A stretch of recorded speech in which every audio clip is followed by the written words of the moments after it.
Hello, a very good evening. I'm Ashani Gamage with Prime TV News. A look at your headlines first.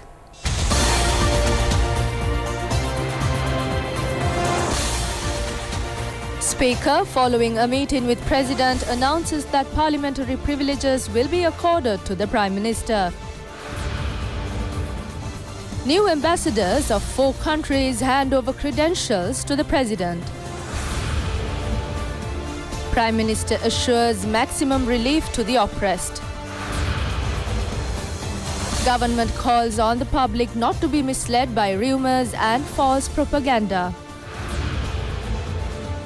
And in news overseas, Indonesian TV shows divers bringing back the crashed jet's black box to the boat.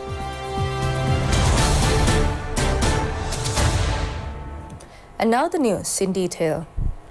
Speaker Karujai Surya had agreed to provide parliamentary privileges to newly appointed Prime Minister Mahinda Rajapaksa. The Speaker has taken this decision following an intimation made to him by President Maithripala Sirisena. A meeting between the President and the Speaker was held yesterday. Several matters were discussed at this meeting. The President drew the attention of the Speaker for the provision of facilities accorded to the new Prime Minister within Parliament. The Speaker had mentioned that officials in Parliament were working in accordance to the Gazette notification issued by the President on the appointment of a new Prime Minister. New envoys have been appointed to Sri Lanka from 4 foreign countries. They have handed in their credentials to President Maithripala Sirisena. The new ambassadors have been appointed from the United States, Japan, France and Afghanistan. New ambassador from the United States, Alina Teplitz, first presented her credentials to the President. She was followed by the new ambassador from Japan, Akira Sugiyama. New ambassador of France to Sri Lanka, Eric Levertu, handed over his credentials to the President. The new ambassador of Afghanistan to Sri Lanka is Ashraf Haidari.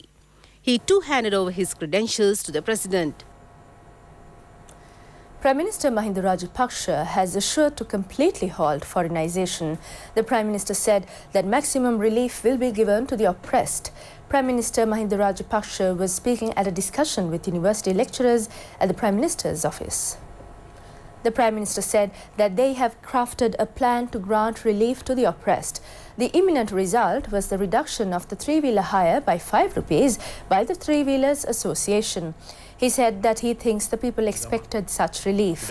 At the same time, the Prime Minister said he considered that the taxes imposed are too high. Taxes are being imposed in a haphazard manner.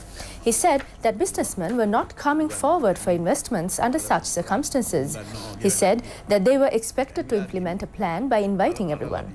The Prime Minister said that he can assure a halt to foreignization. He said his determination is to extend quick relief.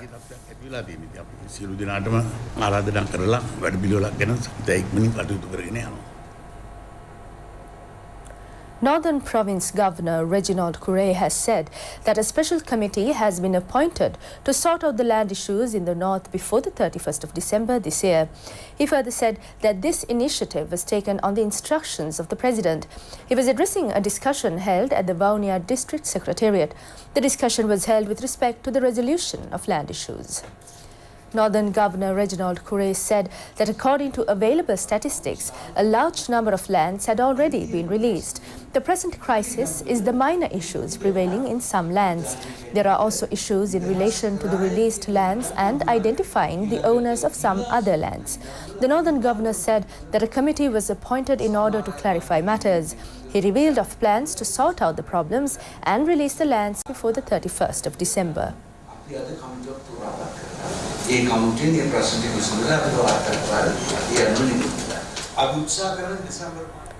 The government has called on the people not to be deceived by baseless false propaganda and to act cautiously. This has been emphasized by the Information Department releasing a statement. It said that the Information Department is in the process of disseminating confirmed information to the public. The Information Department will discharge its duties of giving correct official reports of the government to the public. The Information Department stated that incorrect news was being published in certain social websites as well as certain media. Accordingly, the government calls upon the public not to be misled by such propaganda and to act wisely.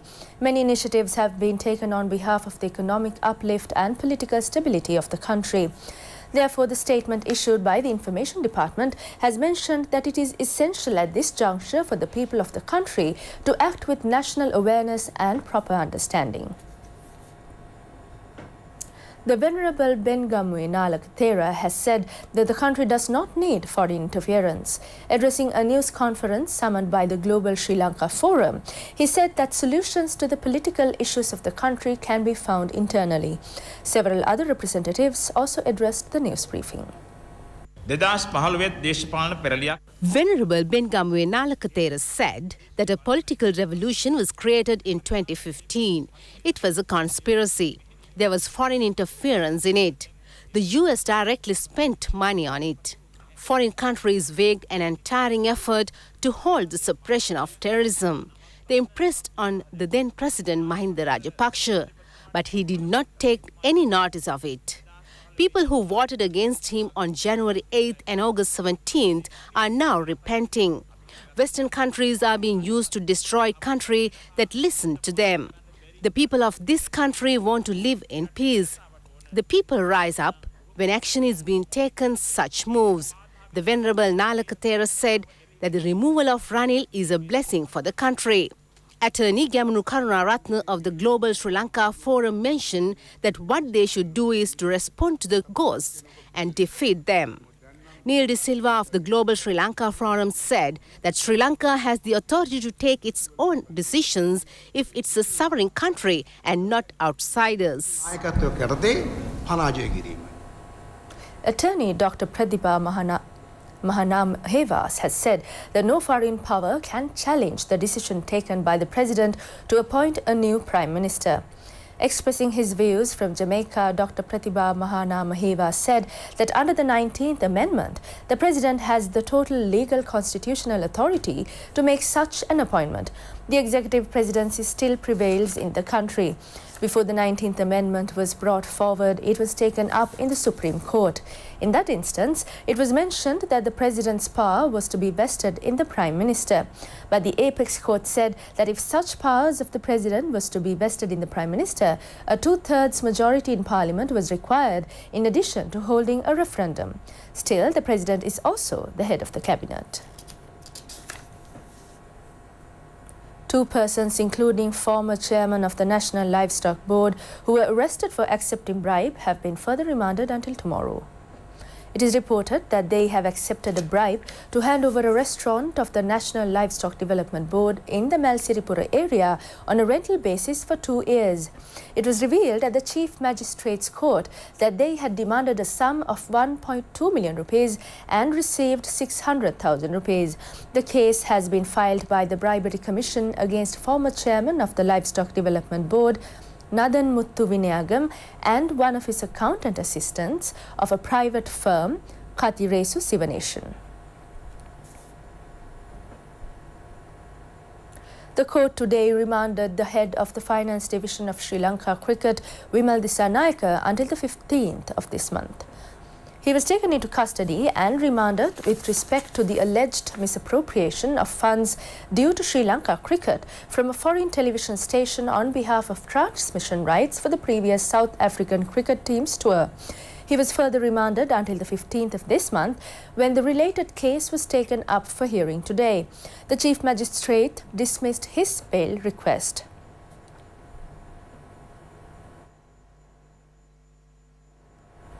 A growth in the arrival of foreign tourists in the country is reported with the new political revolution that has taken place. The foreign tourists who are visiting Sri Lanka said that although certain countries have issued various statements, Sri Lanka is a safer country for them to visit. J. Louis from France said, and right after I received a notification from another application I have from the Ministry of the Foreign Affairs that was advising all the French tourists that are currently in Sri Lanka to be very careful because the country was unstable, the political situation was really tricky, so they really advised us to be careful and not to take any dangerous decision. And just today while we were visiting tea plantation, it was my mother's turn to send me a text because she finally happened to know that something was happening in Sri Lanka and that we really need to be careful as well when we will be headed back to Colombo because it may be a lot of mess there. So far we didn't see any mess, so there is definitely a gap between what the West is thinking and what is happening in a country when you are actually on holidays or just staying there. A contact from Dubai said, Minister of Fuel. So yeah, we heard some, I read some stuff on Twitter about Sri Lanka. And then I watched the French news and they were talking about Sri Lanka. And they say that French tourists are a little bit in danger, but this is not what the situation was actually, because from the first day we've been here, we feel very welcomed as foreign people, and all the people are smiling at us and we feel very secure here actually, even if the political situation is difficult. Actually it feels that it wasn't a problem for people of Sri Lanka. Vijit Vijay who took oaths as Minister of Fisheries, Aquatic Resource Development and Rural Economy, paid obeisance at the Sri Dalada Maligava and received blessings. The minister, after assuming office, visited the Sri Dalada Maligava and engaged religious observances. Thereafter, the minister expressed views to the media. Minister Vijit Vijay said the president can give time to secure a majority and entrusted the premiership to a trustworthy person. It was in this manner that the premiership was handed over to Ranil Wickremesinghe, who had 42 members, while they were having a 2/3 majority. He said they should be talented to respond to foreign powers. Maithripala Sirisena, the president, Mahinda Rajapaksa, the Prime Minister, are two such talented persons. In the meantime, Minister of Tourism and Wildlife, Vasantha Senanayake, and Deputy Minister Ananda Alutgamage arrived at the Asgiriya Mahavihara and paid a courtesy call on the Asgiriya Mahanayaka Thera, the most venerable Varkagoda Jnanaratana Thera, and received his blessings. Expressing his views, the Asgiriya Mahanayaka Thera said that people's representatives should always take decisions for the well-being of the country. And finally, on local news, an attempt made to smuggle in foreign cigarettes to the country has been foiled at the Katunayake International Airport. The stock of 14,500 sticks of cigarettes packed in 72 cartons and 10 packets were hidden in their travelling bags. According to the custom officials, the seized cigarettes are estimated to be worth nearly 725,000 rupees. Customs officials said that the two Sri Lankans who attempted to smuggle in the cigarettes have been fined and the haul of cigarettes confiscated. Meanwhile, a stock of lobsters worth 1 million rupees and banned fishing gear has been seized. The detection was made in Kirinda Beach in Tissamaharama. Catching lobsters during the months of September and October every year is banned, as this is the period during which lobsters lay eggs. Also, catching lobsters using tangus is banned. A stock of lobsters caught through these banned methods was taken into custody. Hambantota District Fisheries Director LGT Chandana said that between 1 million and 1.5 million eggs are found in one of these lobsters. He pointed out that netting in lobsters during this banned period will lead to its extinction. Prime News returns tomorrow, and in the meantime, make itnnews.lk your go-to source for the very latest news at home and overseas. This is Marshani Gamage signing out with Prime TV News. Good night.